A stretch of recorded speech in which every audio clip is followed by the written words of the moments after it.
It looks like any home in the metro area, but unspeakable tragedies happened both inside the house and out on the street. It's a crime scene unlike anything ever seen before by authorities in Douglas County. It just don't make no sense. It's just tough. It pulls at your heart and tears on your heart. Latoya Andrews was living in this house with her boyfriend, Joseph Brown, and her kids. Sheriff's deputies say Andrews' estranged husband, 33-year-old Cedric Prather, parked up the street, hiding his vehicle, then walked inside the house and opened fire. It's just horrible. It's just deplorable. It's no way to describe it.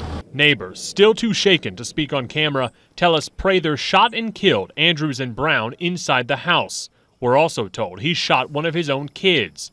Then, Prather went outside and tracked down 3 girls. Neighbors tell us at least 2 of them were his own daughters. One neighbor described watching Prather shoot all 3 girls before turning the gun on himself. Checking jail records, we couldn't find any sort of a criminal past in Douglas County for Prather. His estranged wife and her boyfriend both died at the scene, along with a 7-year-old victim. The suspect and a 9-year-old victim both died at local hospitals from their injuries.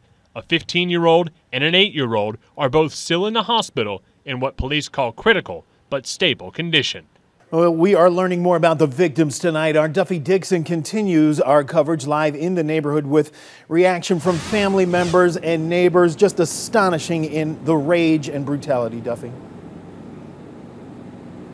It is, and you know, even a day later, words are just hard to come by. You know, everyone starts a sentence and then they just can't finish it. They're just, what do you say to this? We can tell you that we know a little bit more about the victims. As you said, we now have some pictures too to share with you. Take a look.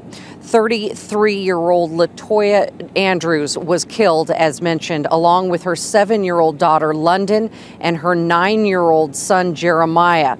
Neighbors, meantime, spent the day passing out flyers for a GoFundMe account they've started with the permission of the family. They say not knowing quite how to help, but they want to do something.